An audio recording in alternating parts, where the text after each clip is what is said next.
So hello and welcome to Active Ideas. This is a video of the Vivoactive 5 versus the Garmin Forerunner 165. There are quite a few differences even though these are the same price. If you're looking for navigation features, you might want to steer towards the Forerunner 165, whereas if you're looking for a very stylish, sexy watch, then you might want to look towards the Vivoactive 5. So first of all, I know it's pretty objective, but I do think the Vivoactive 5 looks more beautiful, and you can just see here this awesome premium design. It tapers off the glass to the sides. With this Forerunner 165, it just feels like a sports watch. Whereas with the Vivoactive 5, you feel like you've got a really beautiful watch on your wrist. It feels pebble-like.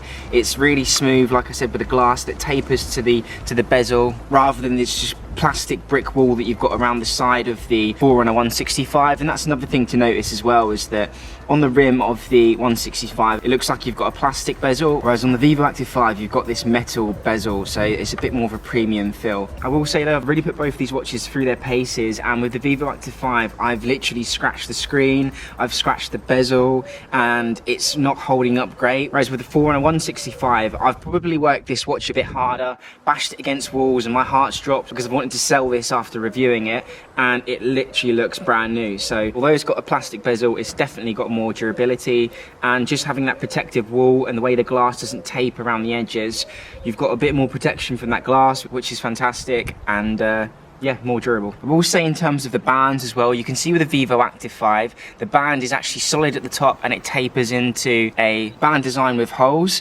whereas with the Forerunner 165, both the top and the bottom of the straps have the holes in, which is good if you're going to be getting really sweaty, and just not have a watch that irritates your wrists. You'll see that on Garmin forums all the time if people have got skin rashes from their watch. So yeah, if you've got holes in the strap, that's really good and it's really comfortable. I will say though, the Vivoactive 5 strap is fantastic as well. It's just odd that you've only got the holes on one side, and it's literally just so that you can fasten the watch, and the other side is solid. So it's not the best design for you guys and girls who might get as sweaty as I do, having that solid band. So we've talked about the design of the glass and that the Vivoactive 5 is curved, but also you've got these wonderful live wallpapers on the Vivoactive 5, whereas on the Forerunner 165 you've got this old school watch face, and it's just like there's nothing exciting about it. You've got this beautiful AMOLED screen, but you've only got these watch faces here, and they're not exciting, they're very boring, and we've seen them all before on other watches. Whereas with the Vivoactive 5 you've got the live wallpapers, so now we've got the ocean and it's actually moving. You have the lovely sunflowers that blossom as you open up your watch,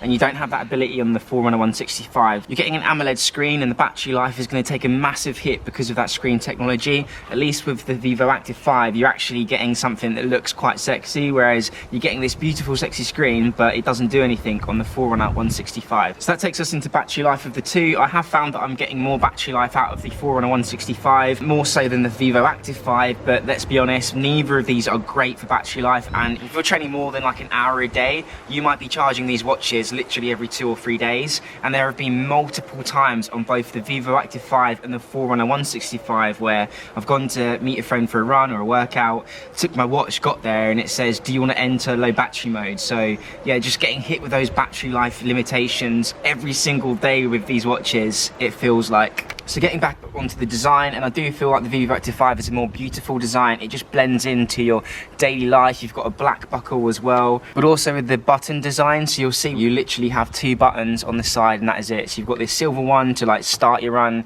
and you've got this back button here. So this is like select and this is back. There is nothing on the other side of the watch, and the rest is all to do with the touch screen and swiping through and using that. Whereas with the Forerunner you've got 5 buttons. So you've got the start button just the same on the side, you've got the back button, but you also have another 3 buttons on the other side. So you have up, you have down, and you also have the light button, so you can turn the light on and off, which is really good. And you can almost force it to go into that always on power saving mode. One feature I do like about both these watches is they have the palm detection, so you can palm both these watches and it will turn the screens off and force them into always on mode, just like that. So if you're in the cinema or going to bed and you're using your watch, you can literally just palm it, it will go off and you don't have to worry about it. And that's like a unique feature to like Garmin and Apple at the moment, but it's nice to see it on the cheapest watches as well. And I will say I definitely prefer having more buttons. The more buttons is making it easier just to navigate around the watch when you have turned off that touchscreen display, whereas this is you're feeling very limited as to what you can and can't do. You're forced to use both the touchscreen and the buttons,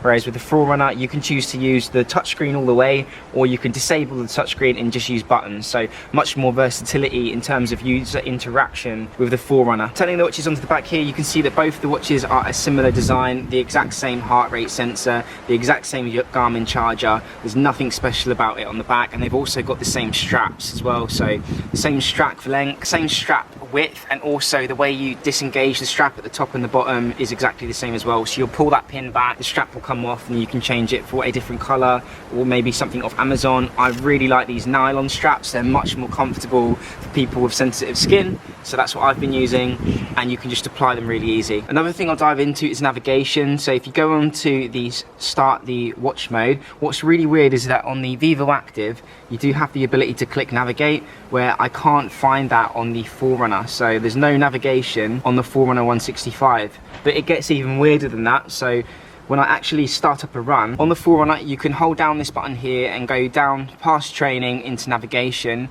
and you've got the option to select courses. And here I've got running in my local town, I've got the UTMB Snowdonia Ultra Marathon, I've got the vertical map videos, that's the video I shot for this. We've also got the Wales Next to Sea, which is at the Norfolk coast, and we have the Yorkshire Free Peaks as well. So you have the ability to select these courses and it will actually load the course up, and you'll be able to see the map detail here. Even though there's no like topographical map in the background, you've got the route there, and you can look at a Pace Pro option, you can look at the map, and you can zoom all the way out and zoom all the way in. You can choose to do the course in reverse, and also choose to look at the elevation plot, so you can see the incline and decline there, which I think is really cool. Then once you've selected your course, you select do course, you select go, and then you'll be able to see here the trail, the map, and it will point you in the right direction. So as you turn the watch around, it will take you to the beginning of your course. You'll also get an arrow showing you how to get to the start of your course, and it will show you how to get to each turn of your route.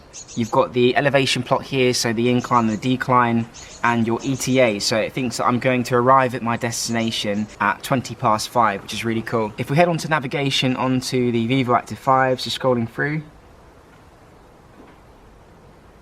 and we'll click on Garmin Taiwan, we have the option to go to details, or you can like rename your save locations, and the only thing you'll be able to do on the Vivoactive 5 is save a location and navigate towards it.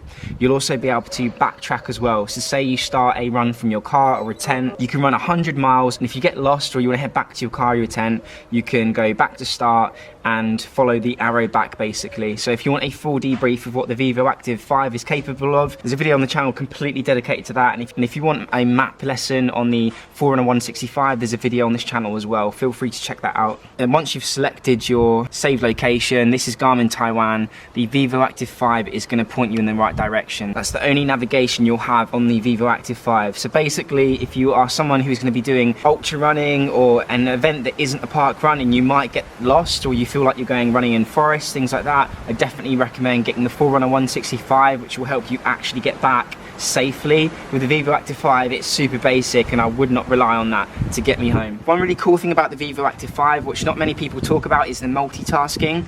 So when you're in an event, it's really easy because it hasn't got any buttons. You can just swipe to the left and get back to the watch face, which is really cool. You've got that on the more expensive Fenixes and Forerunners, and yeah, you can scroll through the whole of the watch and then just go back onto your run by swiping to the right. So yeah, it's really easy to check what your heart rate is, your destination towards Garmin Taiwan, and then you can swipe to the left and, you know, see what your body battery is or how many calories you've burnt, and then get straight back into the activity.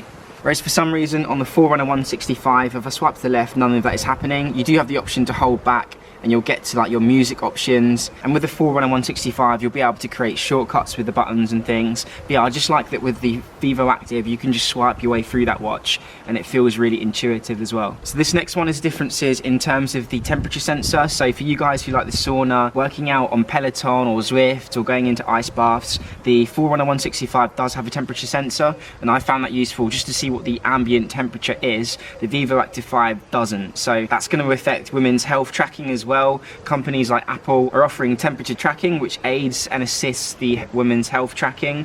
The Forerunner 165 does have a temperature sensor. I don't think that helps any of the algorithms, unfortunately, but at least you do have it on this watch. So thank you for watching this video. Please like, comment and subscribe. If you're looking for navigation, again, go for the Forerunner 165. If you're looking for a stylish watch, go for the Vivoactive 5. You're going to get more durability out of the Forerunner, whereas I think it's really easy to scratch up this Vivoactive 5. Unfortunately, because of that curved screen, you are going to beat this up very quickly. I've already got scratches on the glass and scratches on the bezel, even though it's metal, whereas I've beat the Forerunner about and there's literally not a mark on it. This is definitely better for like daily activities if you are kind of getting dirty. Battery life is pretty terrible on both of them. The heart rate tracking is great on both. Garmin are smashing the heart rate tracking now, to be fair to them. And again, I mentioned the bands as well, so you've got this perforated band here with lots of holes in if you do get very sweaty, whereas with the Vivoactive 5 you have got this solid band. So yeah, lots to think about. If you have any questions, please leave them down below, and apart from that, peace out. So thanks for watching. You know the drill. Like, comment and subscribe if you can.